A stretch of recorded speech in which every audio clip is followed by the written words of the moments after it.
हे आहे माझे नवीन चित्र. हे मी परवा दुपारी काढायला घेतलेलं आणि ज्यांना हे चित्र हवं होतं त्यांना थोडं लवकर पाहिजे होतं. मग मी आउटलाईन आणि शेडिंग काढायला सुरुवात केली. त्यानंतर विंदाचा व्हिडिओ कॉल आला. भावानं सॅमसंग अल्ट्रा घेतलाय. भावाला म्हटलं पार्टी कधी देतोस बघ. मग मी काल सकाळी चित्र पूर्ण केलं. चित्राला 2 दिवस लागले होते. हे बघा फायनली चित्र पूर्ण झालं. ज्यांना पाहिजे होतं त्यांना खूप आवडलं. डिटेलिंग सुद्धा तुम्ही बघू शकता. तर प्लॅस्टिक कव्हर मध्ये घातलं कारण ते भिजू नये किंवा डॅमेज होऊ नये. बाहेरून थोडा कार्डबोर्ड विकत आणला आणि ड्रॉइंगच्या साईडचा कार्डबोर्ड कापून घेतला. त्यानंतर ड्रॉइंग कार्डबोर्ड मध्ये घालून पॅक केलं. घरात बसून कंटाळा आलेला म्हणून बाहेर फिरायला गेलेलो आणि रात्री गावाची पाल जत्रा होती म्हणून पूर्ण गावासाठी बकरं कापून जेवण केलेलं. पूर्ण गावासाठी जेवण होतं त्यामुळे गर्दी तर होणारच. तुम्हाला पाल जत्रेची एक झलक दाखवतो थांबा.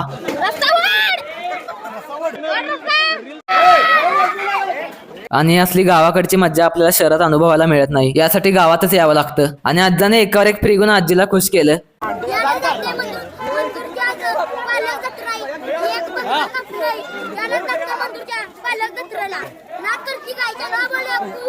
आणि मग मी जेवून थोडं सामान आणायला गेलेलो आणि चित्र कुरिअर कसं केलं पुढच्या व्हिडिओत सांगतो.